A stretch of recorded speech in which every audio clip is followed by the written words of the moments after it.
Welcome to the Deconstructing Data podcast and live stream. I'm Jessie Lezak, fractional CMO at BDEX, along with BDEX's founder and CEO, David Finkelstein. What's new, David? Hey, Jessie, good to see you again. It's our second podcast of the week after being on Beyond the Cart earlier this week. So that was fun. Yeah, that was fun. Thanks for coming on that one. Yeah, for sure. That was a good one. We have a good guest lined up for today. So let's get into it. We sure do. And I know I told you pre-show, but just for anyone listening, I'm a little under the weather, so I'm going to try not to talk as much today. But I do want to make sure I welcome on our guest because, as David said, we have a really great guest today. We are thrilled to welcome on Eric Vaughan. He's an AI leader, globally sought after speaker, and pioneer of AI-driven digital clones. So he spearheads Ignite Tech's AI-first transformation, reinventing products, services, workforce while shaping the future of AI in enterprise. Welcome to the show, Eric. Oh, thank you, Jessie. Thank you. And like I said on the pre-show, you sound great. Don't worry about that, Cole. And David, thanks for having me today. Yeah, absolutely, Eric. We're glad to have you. And we'd love for you to kick off the show for us. Give our visitors, listeners, viewers, everybody a chance to get to know you a little bit. Let's hear your story and what led you to be CEO of Ignite Tech. Okay, great. Yeah, thanks. Happy to, and welcome to everybody that's listening today. So I'm Eric Vaughan. I'm the CEO of three different companies: Ignite Tech and Chorus, a company that we just acquired about 3 months ago, and also a company called GFI Software, which is a software company that is in the small and medium business market segment. So different companies, all part of the same ownership group. I'm 35 years in the technology industry. I was the founder and CEO of three software companies. I sold my last software company about 14 years ago. Spent the next 5 years doing a lot of M&A activity with the software company that I actually sold my company to. And then came back to Texas, where I joined this company, Ignite Tech, and its family of companies, primarily because it had this very unique M&A model that I was very excited about and wanted to be a part of. So I've spent almost the last 9 years here now. I mentioned 35 years. After 35 years, I can say there's never been a more exciting time, a time where everything is changing, kind of like that famous movie that won all the Academy Awards, Everything Everywhere All at Once. And of course, we're talking about AI and the way AI over the last 2.5 years, almost 3 now, we're coming up on October of 2022, when ChatGPT first made its entrance into our lives. It's just changing everything. And it's just absolutely thrilling. And the reason we're here today. Yeah, absolutely. So I love the journey as a fellow entrepreneur, founder, CEO as well. So I definitely resonate with that journey, and also everything going on in AI today. So we all know that AI is changing the way we do a lot of things, but I'd love to sort of dive into this first topic, which is you had brought up, or somebody on your team had brought up, the idea of AI restructuring playbook. I'd love to hear what this means exactly to you. Yeah, sure. Happy to talk about that. So Ignite Tech and Chorus and GFI Software are comprised of an amazing array of professionals all around the world. We're 100% remote. We're very global. We have far fewer people in the United States than we do in other countries. We're diverse by design, not by focus or intention. I think that's really a good thing. It's a very natural way. And we're powered by some just amazing professionals that are delivering business at scale, software technology at scale, and all the things that come with it. We have enterprise clients, very, very global brands that anyone listening to this podcast would resonate with and recognize, depending on our portfolio of products, which is over 40 different products in the enterprise space alone. And despite all of that, and actually being what I think was a very successful company in a lot of ways, back in the beginning of 2023, we decided we needed to, for lack of a better way of phrasing it, blow it up and start all over. And that was because of a realization that we had that AI in its new form, because AI is not new, it's been around for decades, as many people are familiar with. This new round of AI, really generative AI is what we're talking about, that appeared on the scene in mass in early 2023, represented an existential threat to our company. And I would say to everyone's company, and I really do mean that, and I don't mean it as hyperbole. It is threatening the very existence of all of our previous models of running business. And we're seeing that more and more across the scale in terms of many different positions and roles in companies. So we decided to re-architect the company. And we spent all of 2023 delivering what we described to all of our team at the time as a gift. It was a gift that we were bringing to them, a gift of time, a gift of investment, a gift of tools, a gift of outside experts, a gift of learning something new that they could use certainly in their role with us. And if they didn't stay for whatever reason, they could take with them. And so we provided education. We provided tuition reimbursement. Back then, prompt engineering was a big thing, as many people will remember. And, there were lots of places to go get some education on that. We brought in some outside experts like Ethan Mollick from the Wharton MBA school at UPenn to come talk to our team and do a workshop. We spent literally 4 quarters, culminating in the first quarter of 2024, with our existing team doing all of these things, including finally creating something that we called AI Mondays. And AI Mondays was literally on Monday, every single Monday for an entire quarter.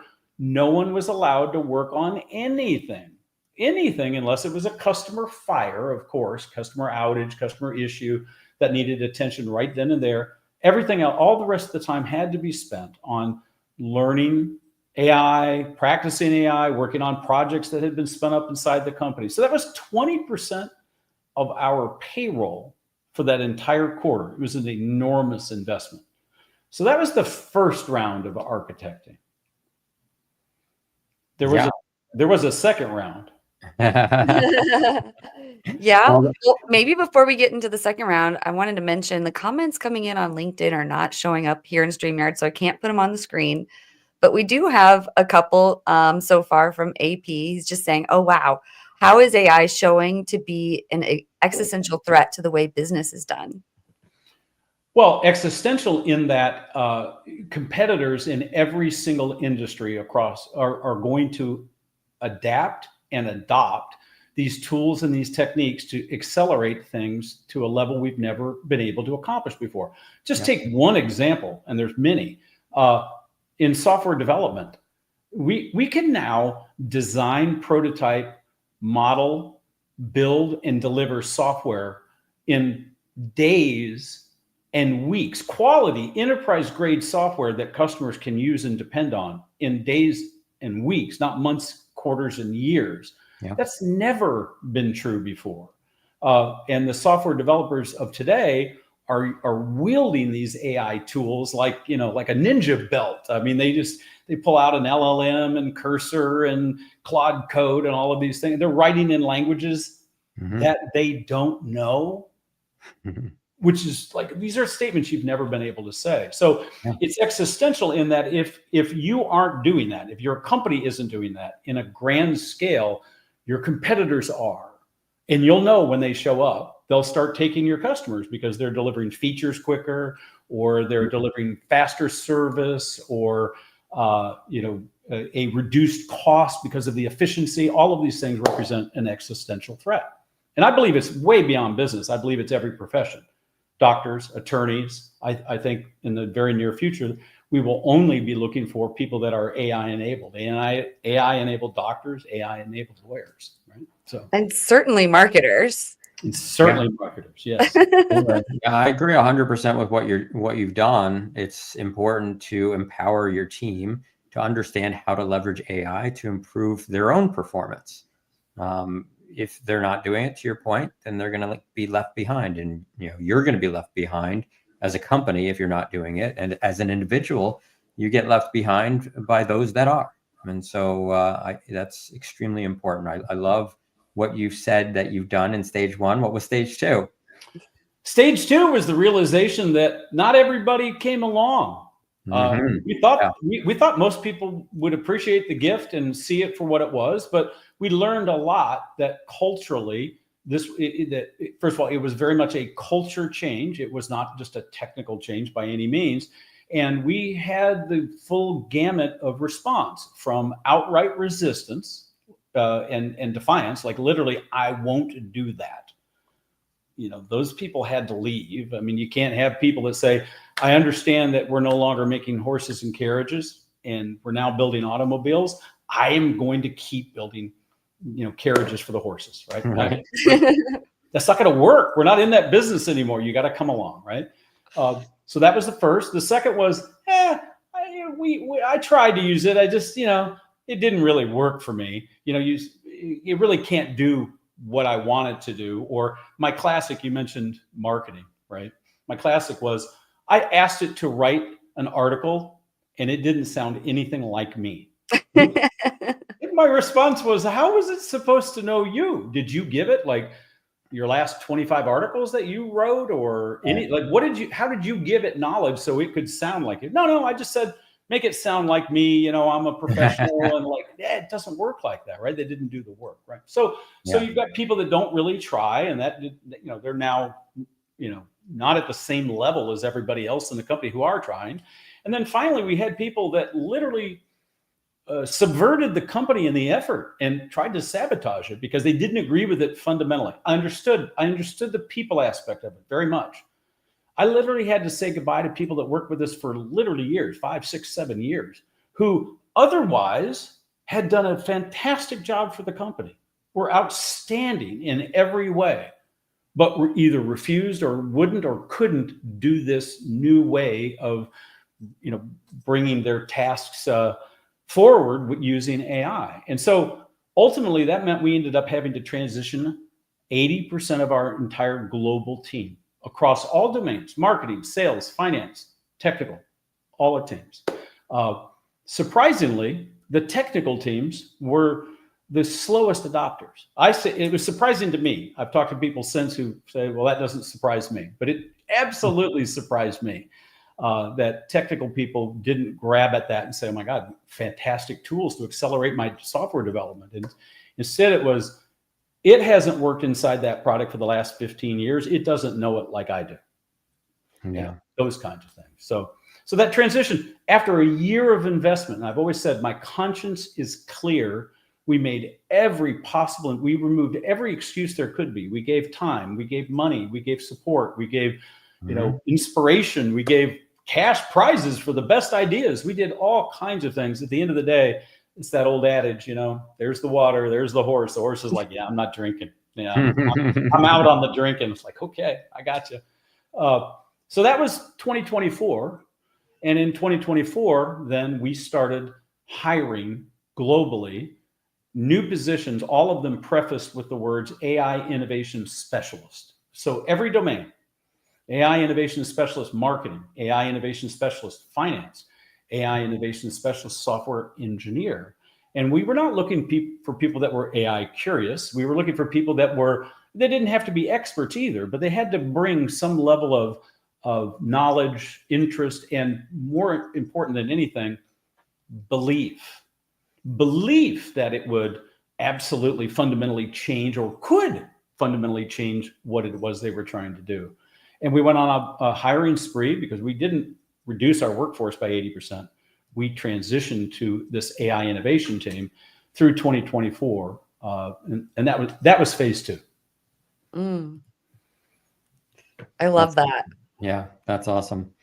And I think it's a great, it's a great playbook. And I think that, every company should be looking at it the same way, for sure. Well, I will tell you, I love the term playbook, as if we literally took it down off the shelf and go, so here's what we're doing. We're going to replace 80% of our global team while we're running the company, still expected to deliver on customers' needs, still hit our financial numbers, and innovate all at the same time. That the technology is changing daily and you don't know what to believe or what to trust or where to turn, right? It was an interesting time. that way. But Yeah. maybe now it's a playbook. It definitely wasn't a playbook. It was a belief that it was the right thing to do. I mean, I'd love to hear if you have any. I imagine you've done this internally after going through this transition, taking a look at the sort of statistics and the analysis of the performance of your people and your company as a whole, in whatever metrics that you have. I think that would be really valuable to share if you have some metrics to share, because I think that that's sort of like, a lot of companies that may be listening to what we're talking about and saying, okay, well, yeah, I can't do that because knowing what those, those performance metrics are might change their mind, might make them be like, well, wait a second, if I can get that much better performance out of my team, if that can help me improve X or increase my revenue by Y, like whatever those metrics are, I think that could be really helpful in helping people make that decision to do what you did, which I think is the right thing to do.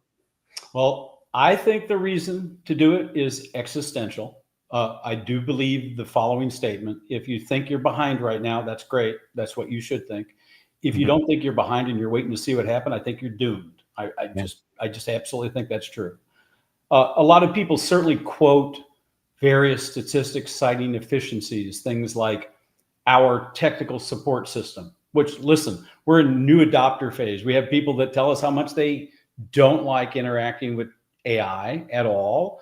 But we have a lot of other statistics that tell us that, for example, 70% of our level one, our initial, our lowest priority tickets that enter our central support system are now effectively handled in the first session with AI.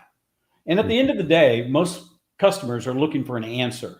They're not looking for a conversation. They're looking for an answer. And if they can say, I'm trying to make this work in your software Jive, this isn't working. And the AI can say, well, have you tried this? Have you looked at this? And it says, oh, I've got it.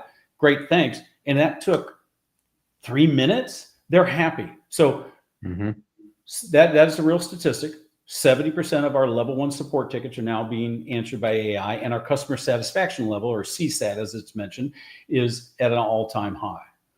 And I've got lots of other anecdotal ways of putting that, but I think there's a better way to look at it, because that's not what I think the power of AI is. If we look at AI and go, you know what, instead of 5 people, we'll only have 3 people working on that, or we'll be able to do 20% more. Like, that's boring. How about this? We made all that change I just talked about in 2024. We finished 2024 hitting, we don't release private numbers, but we can release percentages. The highest revenue per employee, almost $3 million of revenue per employee, just shy of that, more than any of the companies you can think of in the AI industry, from OpenAI to Google to Meta, across the board. We hit 75% EBITDA, so profit, net bottom line profit. And at the same time we did all of that, we innovated and released 2 brand new enterprise grade quality products, one of which is my backdrop here, called Eloquence AI. That was a product, both of those products, the other one's called My Personas, which is an AI clone piece of software, which is very interesting. Both of those products didn't exist at the beginning of 2024. They were completely available for commercial use by the end of 2024. And they were written by a team that didn't work for us until the second quarter of 2024. That's the kind of dramatic change that you can look for with AI, the kind of leap forward that you can accomplish with effective all-in implementation. So I think that trumps discussion of efficiencies, which, bog this conversation down, I think, sometimes in people's minds. Yeah, that was excellent. Yeah, and I think that's what people need to hear. Exactly. So thank you for that. It should allow everybody to find the best version of themselves. Yeah. Professionally and personally. Totally. Yeah. It's this wonderful human assistant running around with you at all times, now on your phone and in your pocket, that you can do everything all the time, and professionally, and to gain competitive advantage. I mean, we're writing code in hours and days. We had a need for something to fill a gap that existed with our customers after the Chorus acquisition. And we came up with an idea that we could write a new product to fill that gap. And we wrote it in 4 business days. It was an emergent need. It was something that was needed right away. We wrote it in 4 business days. Now, it was not full of function and, multi layers of capabilities, but it had the base function that was necessary. 4 days? Right. And we were able to create a piece of software that was issued that could run in any cloud environment, in a Dockerized environment for the listeners that know what that means, or a desktop version if they wanted to sandbox it first and look at it. No one's ever been able to have those conversations anymore. We're now talking about rewriting software products that have existed for 20 years in a couple of months from start to finish, right? Yeah. So those are the kind of things that people can look to do. It can power an airline to do so much more than they ever thought. It can change a manufacturing facility to, accomplish so much more. So it's about innovation. It powers the possible. And that's what I think is really key. It really, really is. Yep. Yeah. Thank you for sharing that. And we still have, a few topics to get to. Definitely M&A at scale, architecting products with AI at the core, and then the human in the loop. I know we want to talk about too. And tech stack, something we ask every guest on Deconstructing Data. We like to know what your favorite tools are in your tech stack. So we'll get to that. But real quick, wanted to acknowledge AP, who's been still putting in some really great questions. We had one question come in from the comments about, let's see, where did that question go? Okay, and then my question is as well becomes this: what is there to do with the suite of AI tools that exists? If we're doing product use case markets, there are AI tools to generate content, AI tools to help with coding, etc. There's an issue of overwhelm, an issue of data security, an issue of reliability, accuracy of AI tools regarding ChatGPT 5 rollout versus GPT 4.0 example. Thoughts there? No, I just laugh because, poor OpenAI, despite their money, their investment, and their wherewithal, no one would disagree. I think Sam Altman himself that 5.0 didn't go well. That rollout didn't go well. And, it's interesting because even OpenAI, they're much larger than we are in terms of funding and everything else. They're, this behemoth at this point, but they're very young and very immature. I don't know any other way to put it in terms of understanding that it's not just technology, but it's something that you need to deliver for your audience to use. And this is where a company like Ignite Tech, which is a 30-year-old enterprise software company that created an AI startup inside of itself, has an advantage because we understand delivering software at scale. We understand delivering support at scale. We understand UI UX design at scale for large enterprise customers. And so that informs what we do, and we just use AI as an assistant to accomplish all of those things. So it's a big difference. But to the question though, there is absolutely tool overwhelm. Understand and appreciate that. How we handle it is we have our teams in different ways, whether they're software engineering or marketing, it depends on the tool, constantly keeping the ear to the ground, whether it's on X or Facebook or LinkedIn or Reddit, newsletters. Those are great sources for the latest announcements. And we constantly are trying them. We are downloading, installing, oftentimes subscribing, and doing side-by-side comparisons of performance because everything keeps changing and keeps advancing. It's okay to try something and it doesn't work the way you wanted it to. But we mentioned, the person also mentioned quality of data, security, and the like. No one should be looking at AI as this thing that we're going to just outsource tasks to, and we hope that it behaves and that it does what it should, and we get the result we want. That's not the way it should work. And the word of 2025 was declared by many to be agent and agentic. And I worry very much about those words because I think that implies to people that you're literally letting the AI do it for you. That's not, to come back to one of the topics that you mentioned, that's not our philosophy. And it's not what we think is the best practice.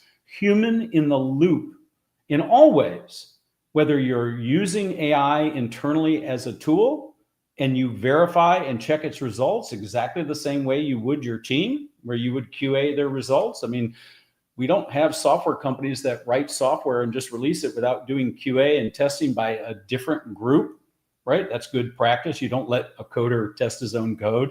You know, you give it to somebody else and let them test it. We do the same thing. We take results from one LLM, OpenAI, ChatGPT, and go put it into Gemini, or go put it into Llama, or go put it into Claude and compare results and contrast results.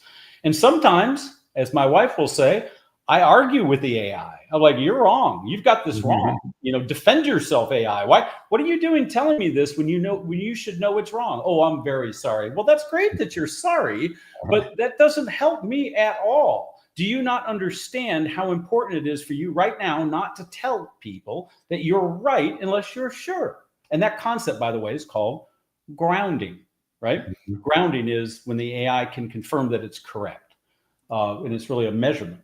So we believe that humans continue to be the curator. We're the ones like delegating. It's like, okay, AI, bring it back. Like, yeah, no, what is that? What do you mean? You just gave me links that when I click on them go to 404. Yeah. Shame on you. Right. What is that all about? Like, wait, do you think we're just like having a fun little project here? I'm trying to get some work done, right? And so you it's just the same way you do with people. That human in the loop is very important. It's also our philosophy behind our software.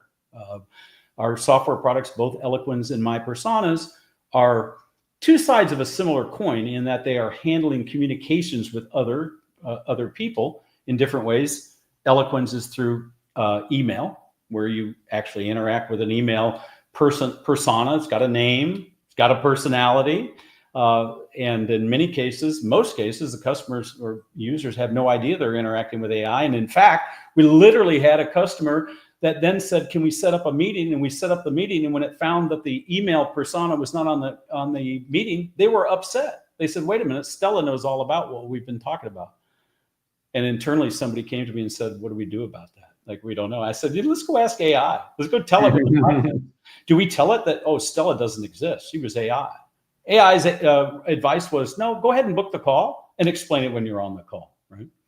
But both Eloquens and My Personas will, if it's not sure, if it reaches grounding and says, I'm not sure, it will add on CC a human, or in the case of My Personas, where you're interacting with an actual clone, people can interact on our website to see how this works. It'll go ask the owner, ask its owner. It says, okay, I don't know the answer to that question. So I believe that that's so important. So big question, tool overwhelm, keep learning. Don't filter perception from fact. Don't necessarily even trust, but absolutely verify.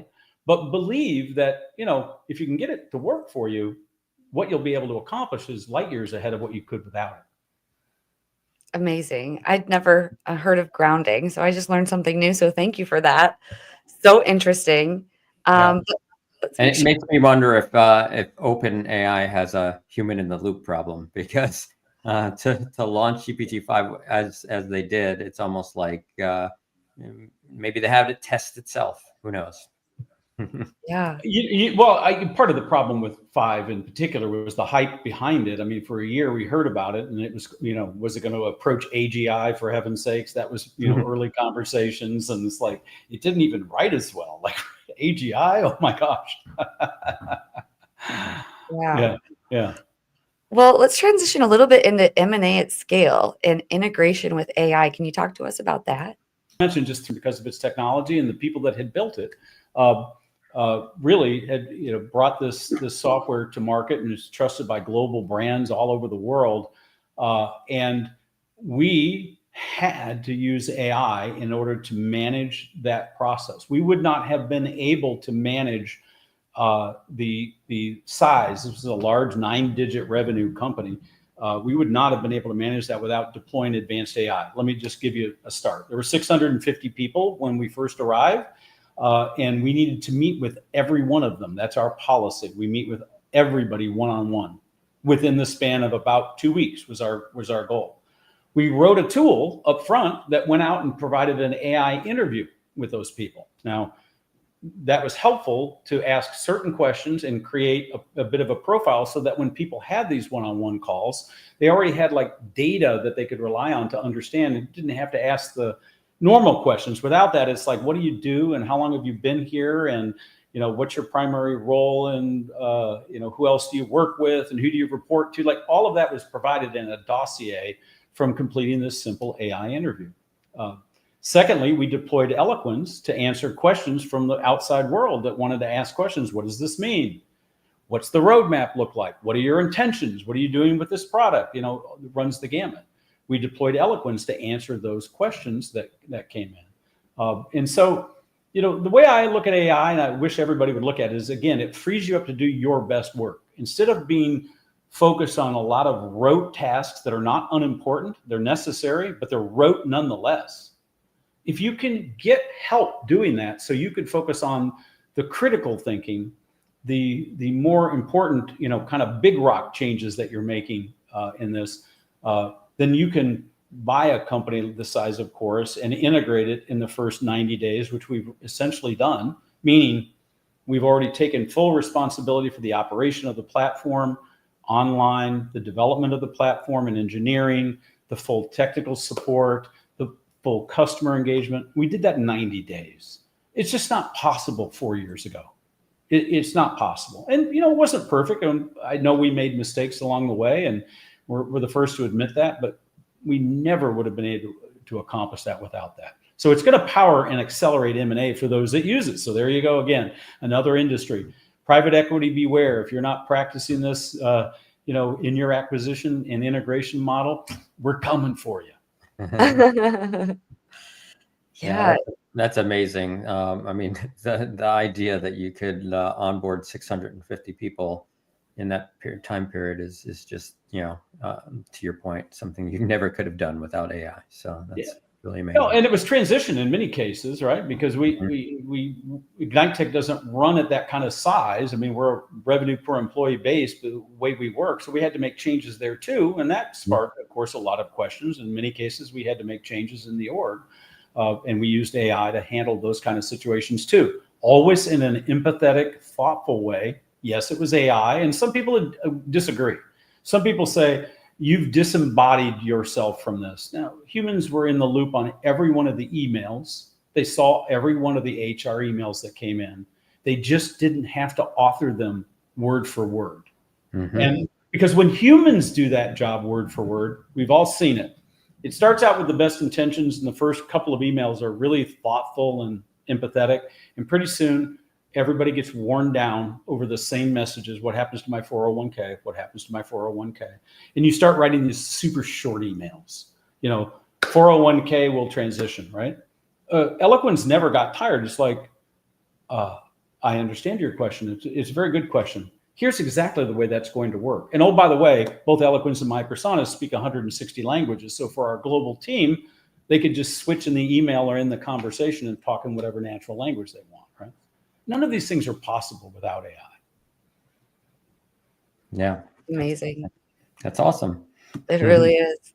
And so speaking of AI, want to make sure we cover architecting products with AI at the core. I know, David, too, you've been building some AI products yourself. Maybe we can hear some about that. But do you want to kick us off on this topic? Yeah, to your point, Jesse, I spend more of my time using AI products today out of my day than anything else.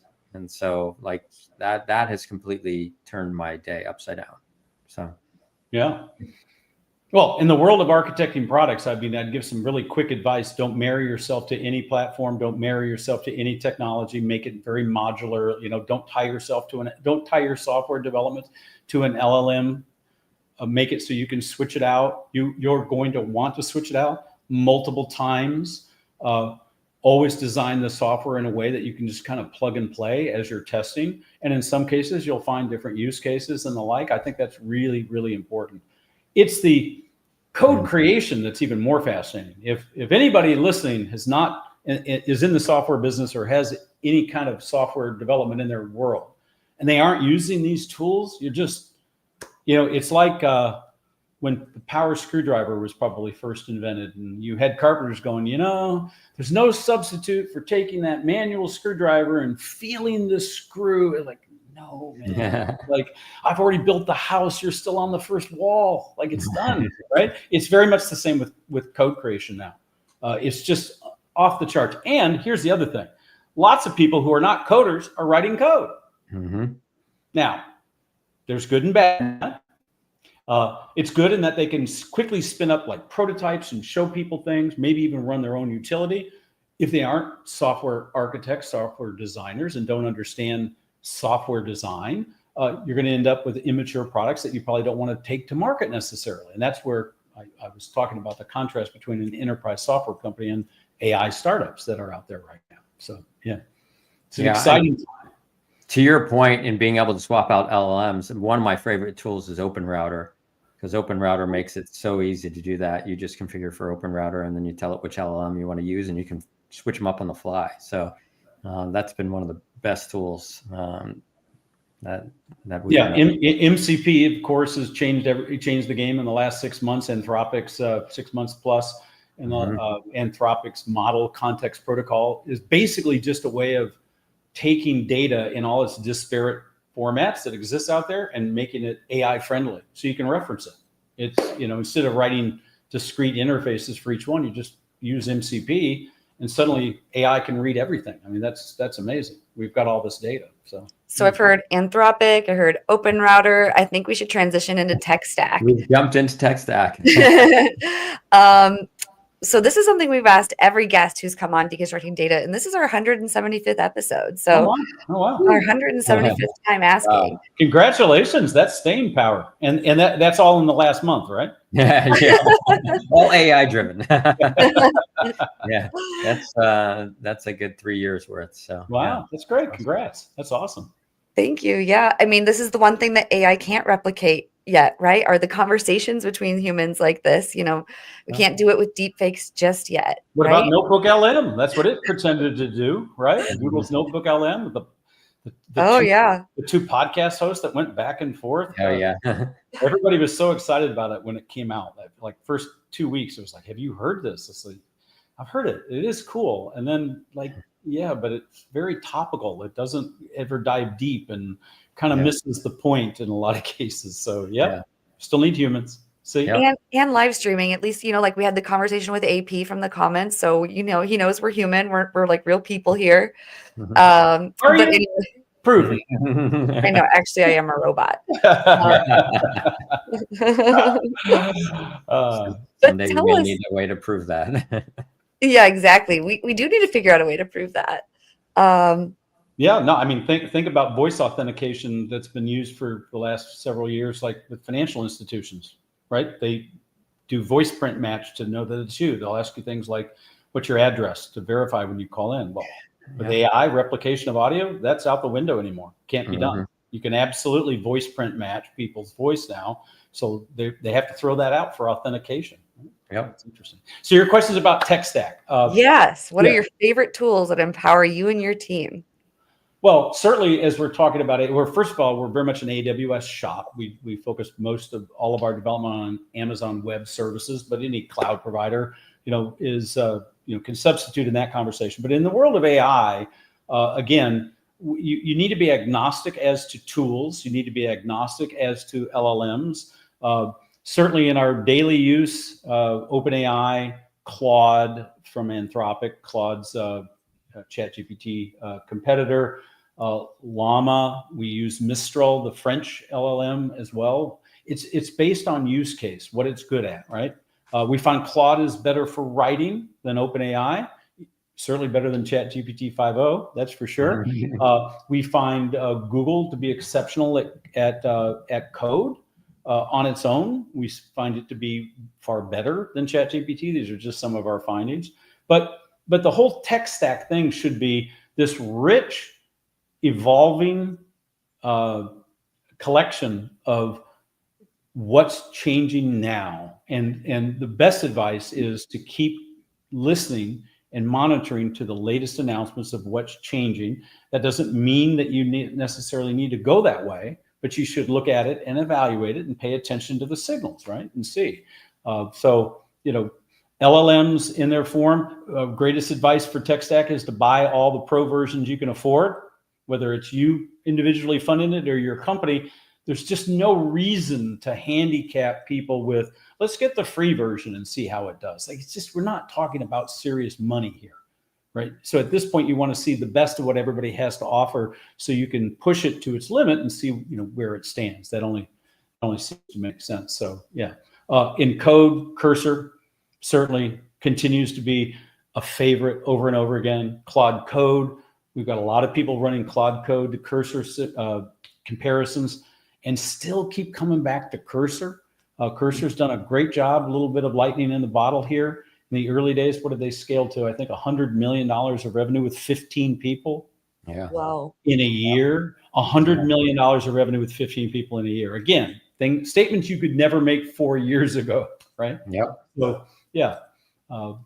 Yeah. And if you're a software engineering student and you're about to graduate college, please don't skip the AI part of your education, because no one's going to care how well you write in a particular language anymore. Like, it's going to be far less important, right? So, Yeah, absolutely. Yeah, it's true. You better be able to prompt really well. Mhm. Even prompt though, Jesse, we just had this discussion internally. That was absolutely true to start with. It's become more and more forgiving to the point where, you shouldn't just throw slop in there and expect good results. You should give context and background data, but like the whole formatting and, Oh, right. all of that's just kind of gone now. Fortunately, prompt engineering didn't stick around as a term for very long. That scared too many people away, Mhm. Yeah. True. Yeah, but garbage in, garbage out. So if you don't tell it, how you sound, it's not going to know how you sound, like you were saying earlier. Yeah, you have to be very specific on what you want. I mean, we've had these conversations and how important it is to be very descriptive on what, the reason why you're asking it to do something and what outcome you're looking for.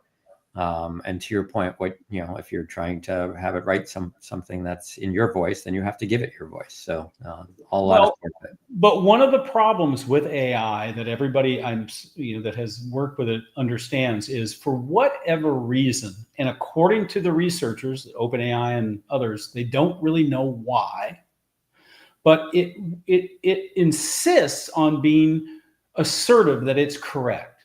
Yeah. Like, it doesn't say, I'm not really sure, but here might be the answer. It never says that. It says, You're here's right. the answer. Yeah.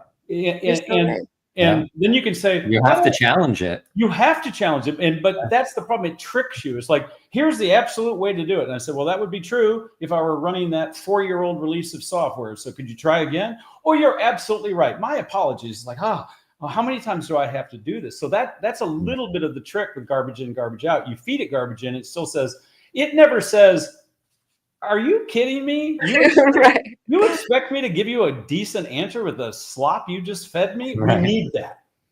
Yeah. I do like to ask it to tell me, what additional information can I provide you that will help you make this better? And then it'll say, like if I'm writing a newsletter or something, provide more context on this, make it transition better here, and it'll give me like suggestions. But that's right. You putting it back on it. Often, a lot of times when I'm drafting something of content, I will say, will you please stop being a scribe? Every time I suggest something, I don't want you to just rewrite it as if I'm right. Feel free to say, I don't think we need to do that. You've already covered that, or something like that, right? So you have to do that work. If you don't, it'll just like, oh, you're absolutely right. Let me fix that. Let me fix that. And by the time you're done, you've got garbage. Yeah. Totally. Yeah. Yep. Well, I mean, we could probably talk all day, but that's the end of the show. It's 4:45. So in closing, Eric, would you like to tell listeners how they can find you if they want to reach you after the show? You bet. As part of putting my stake in the ground personally, I refashioned my handles everywhere on LinkedIn, on X, as the Gen AI CEO. I wanted to declare it that that's who I am. That's what I stood for. It's what I believe, and I'm not wavering in that. Our company is ignitetech.ai, chorus.com, soon to be chorus.ai. We only bought it 3 months ago. And GFI.ai. Those are our companies. That's where you'll find a lot of information on what's happening and where we are. And we're trying to tell this story in as many forms as we can. We're proselytizing in a way that we never have before because we think it's that important for everybody to bring them along. So. Awesome. Well, thank you for sharing. Thank you for sharing, Eric. We really appreciate you joining us on the show today. This has been a great show. I think we had a great conversation, and hopefully our listeners got a lot out of it. And I'll let Jesse close it out for us then. And that I'll do by putting up the QR code here and invite our viewers to scan the QR code. And if you're on podcast, listening on audio only, just go to bdex.com and click on Talk to an Expert. And we want to invite you to get powered by BDEX. So BDEX's industry-leading identity graph is the truest foundation powering some of the top ad tech and MarTech platforms across the entire ecosystem. So our comprehensive identity resolution drives results across every channel. So from precision and ad targeting and website visitor retargeting to direct mail campaigns, our data is so actionable. It's like website traffic into actionable customer intelligence. So whether you're looking to like enhance your targeting, your accuracy, recovering your abandoned carts, or scale lead generation efforts, you're going to want to get in touch with BDEX because BDEX delivers the most accurate identity resolution in the industry. So we eliminate the bots, the bad data, the click farm garbage that's in your data that's making your ad budget really high. And we want to help improve the return on your ad spend. So don't waste your marketing budget. And we want to help and get the verified audiences that will drive you measurable results. So just join all the leading platforms that you can find on BDEX's website to power your success as well. So just visit bdex.com. Like I said, click on Talk to an Expert and get powered by BDEX. But thank you again, Eric, for joining us today. And David, it was great to see you again. Absolutely. Thanks, Eric. It's my pleasure. And I hope we did justice to your 175th show. For sure. I think we definitely did. Mm-hmm. All right. Thanks, I'll close everybody. this out here. Bye-bye.